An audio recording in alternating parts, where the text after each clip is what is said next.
It was the time of the year again when I had to send off my husband to the airport.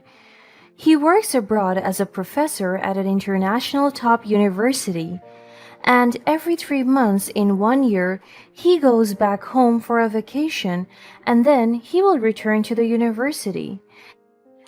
It is really tough for me, especially that I have to raise three of our children alone. Well, technically, I'm not alone because I have my mother in law with me, but that's another kind of tough for me. You heard it right. While my husband is working overseas, my mother in law and father in law live with us. They help me in taking care of the children as well as with other household chores. They have been a very good companion to me, but there were just times when my mother in law overpowered me and took control of the house, especially in terms of managing the finances and even in disciplining the children. On top of that, she kept on questioning my decisions and even the actions that I take inside the house. She told me that I am not a good mother and that I have bad parenting skills. Aside from that, she always says hurtful words towards me, and sometimes she can even be more violent.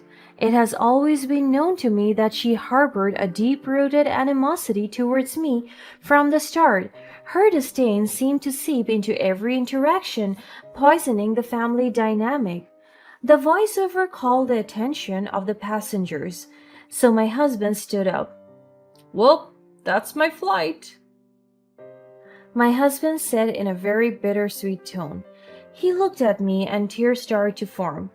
Oh, here we go again with the goodbye and I'll be back soon. Our children quickly hugged their dad and gave him lots of kisses. Be good to mommy while dad is away, okay? I promise I'll buy lots of toys this time, He said as he ruffled each of the kids' hair. He went to me and hugged me, even gave me a prolonged forehead kiss. Take care, all right? Call me as soon as you land. You too. If you need anything, mom and pops will help you. I nodded as a response. I never told him about his mother's treatment towards me because I don't want him to worry. And I could still contain her behavior towards me, and it is still bearable, so I can hold it off. The voiceover echoed through the airport lobby once again.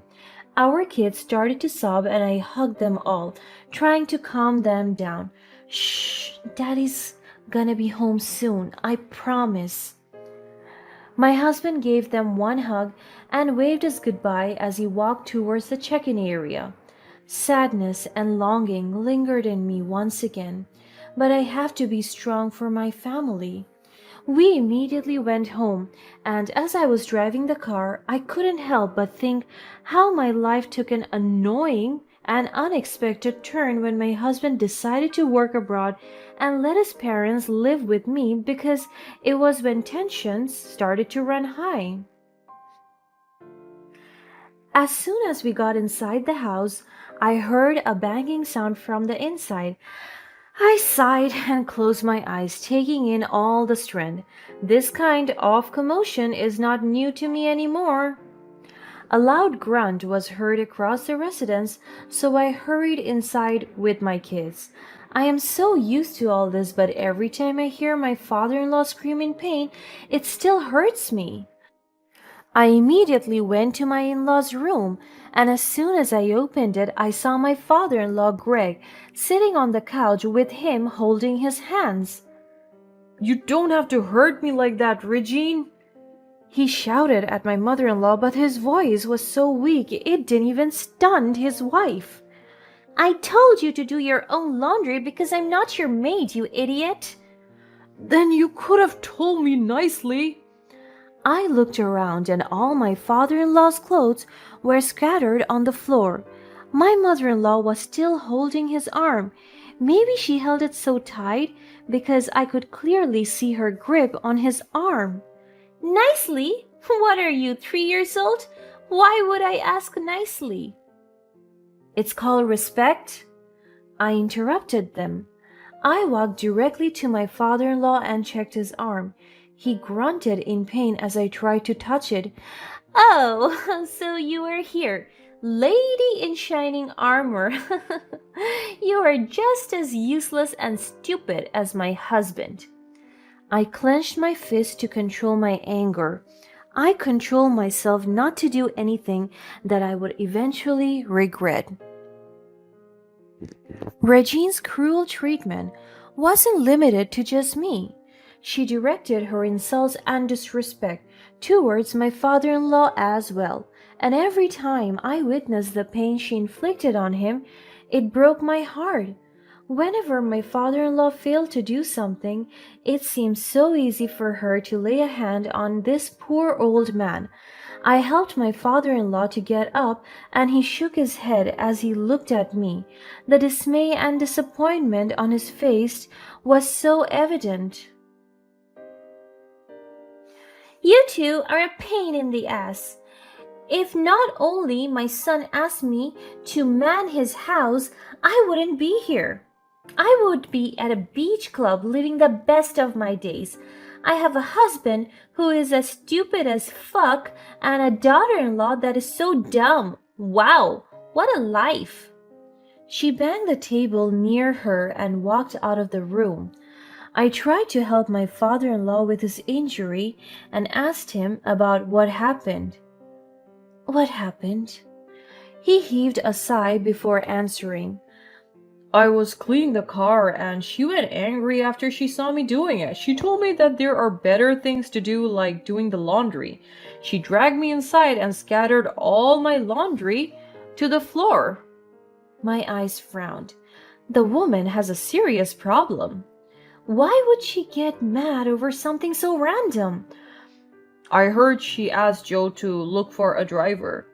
But you always wanted to drive us around. I know, but your mother-in-law doesn't want me to do that anymore. I guess I'm useless now. No, you are not. The door opened and the kids ran to their grandfather. They checked up on him and promised me that they will take care of him. Amidst this cruelty, I am so glad to have such sweet and caring kids. I really want to tell my husband about everything, but I'm so afraid that it would affect him. And my father-in-law kept on insisting that I must not tell his son about this because he is worried that Joe would be distracted, especially that he is living away from us and all alone. That's why I try to keep headstrong despite everything. I went along with my mother-in-law's treatments. As long as she doesn't hurt the children, and fortunately, she loves them so much. The next day, my mother-in-law opened the door for a visitor. The man looks younger than me, probably in his mid-20s. He looks handsome, with a good build. She walked towards us and introduced him with a smile on her face. Greg, Helen, and kids, meet Carlos, our new car driver. I just looked at them plainly. She never consulted me about this, and given that my father-in-law only heard this from my husband, made it clear that she doesn't intend on telling us about it. So you're the driver my wife has been raving about? The driver smiled. Pleasure to meet you, sir and ma'am. He looked directly towards me. I wasn't informed on having a car driver. Pops is still good at it. Wouldn't that be another financial liability? My mother-in-law started to manifest anger again as she noticed my skepticism, but she tried to brush it off. Oh, don't be so hard on Carlos. He is a hard-working and trustworthy man. She tapped her hand on Carlos's arm and even massaged it lightly. My eyes widened. Why is she being so touchy with this man? I hope you're right, Regine. I guess it's a break for me. He turned to the kids. Will it be okay if Pooh-Pops won't drive you to school? The kids nodded, telling him that he needs to rest as well. Regine's flirtatious behavior with Carlos does not go unnoticed by me, and it completely added to my unending concerns. During dinner, I could feel that my father-in-law was skeptical about the new driver. Are you sure we can trust this guy, Regine? I can't help but feel uneasy about him. I saw her roll her eyes at him. Can you stop being paranoid? I am doing you a favor here. You will get to rest because your loving daughter-in-law here treats you nothing like a driver. My eyes widen. That is not true. Oh, do shut up, dear. That commotion was another concern. I tried not to argue with her and spark a fight. I am so tired with all of that. And there's nothing we can do but to accept that we now have a driver. I try to look at the brighter side. My father-in-law would get to rest and the driver can fill in his role. I just hope he is trustworthy enough.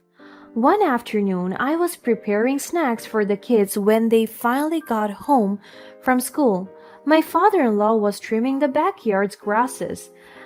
The driver went inside with them, so I offered him a snack as well. My mother-in-law followed them inside. She went with them as well because she decided to go for a jewelry shopping spree.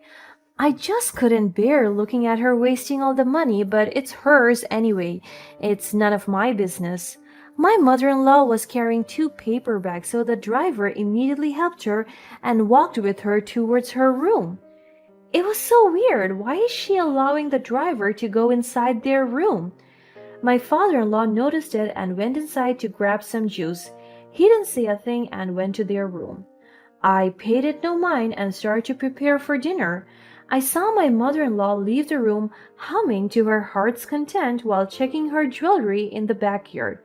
After a while, the driver went out to the porch with my father-in-law following him, but little did I know that later that night the most harrowing incident was bound to happen.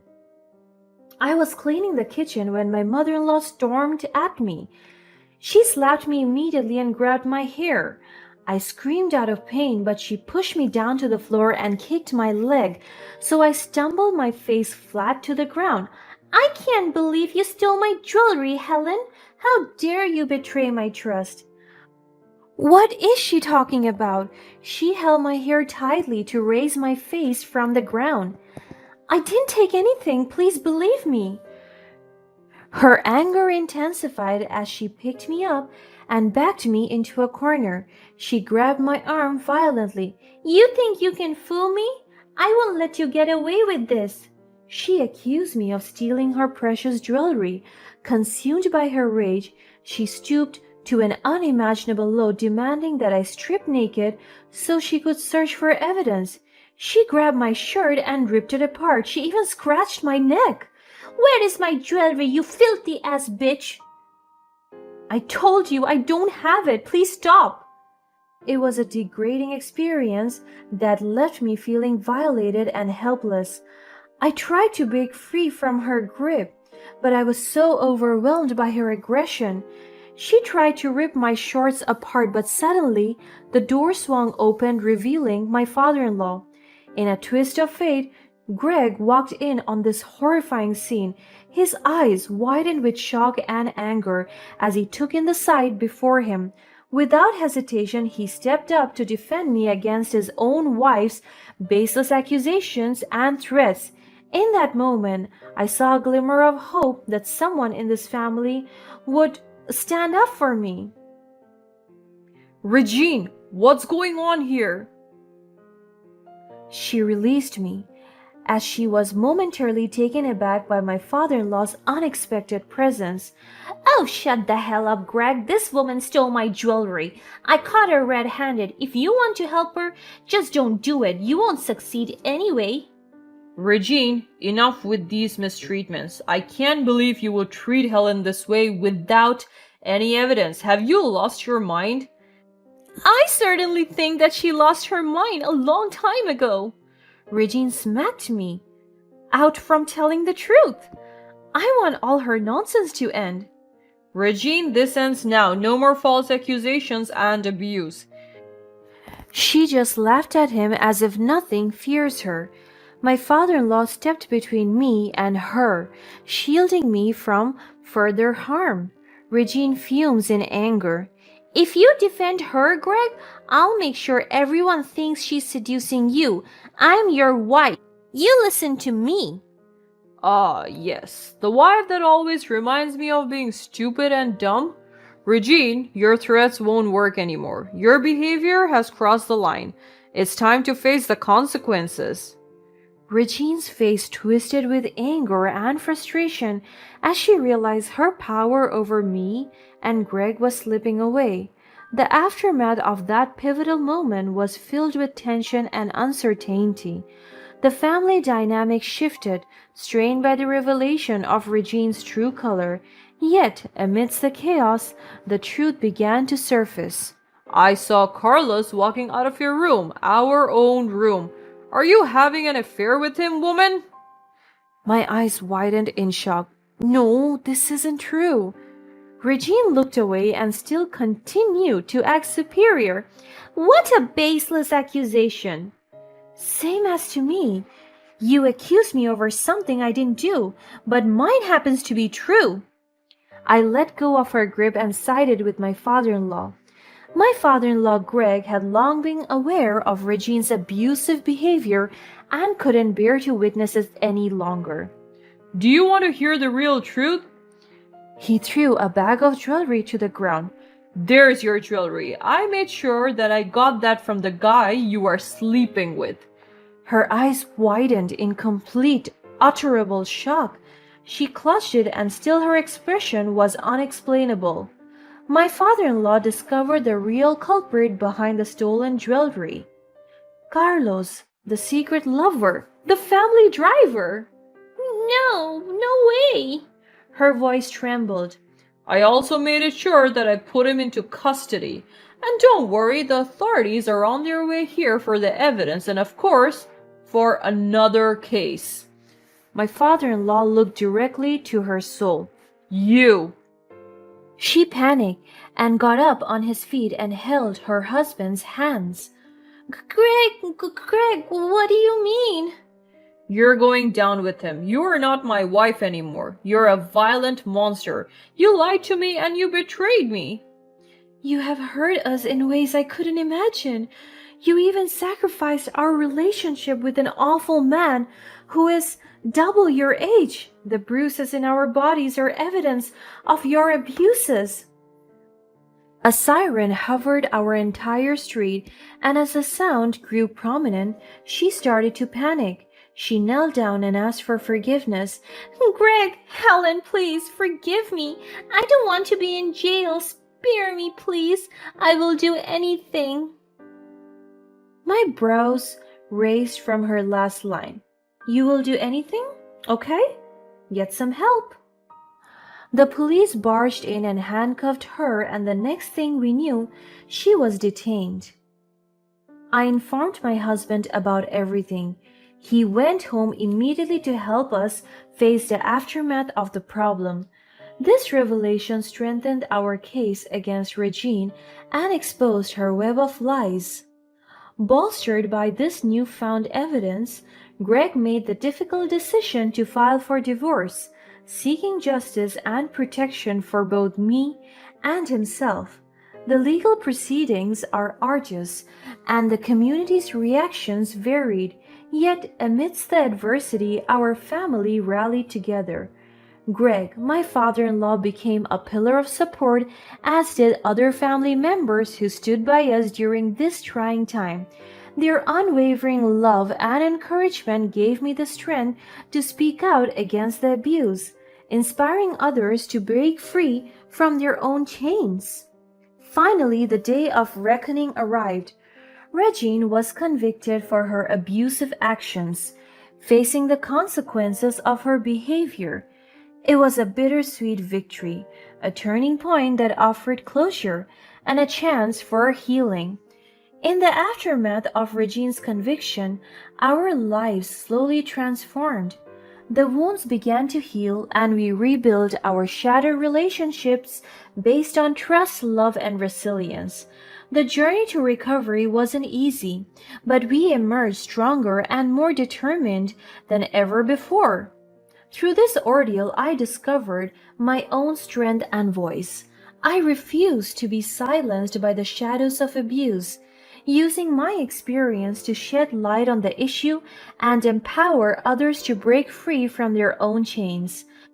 My hope was to create a ripple effect of courage and change, fostering a community that refused to tolerate abuse in any form. Though scarred by the past, our family found solace in knowing that we had overcome the darkness that once consumed us. Together, we forged a path towards a brighter future, forever transformed by the unwavering courage that brought us through the storm.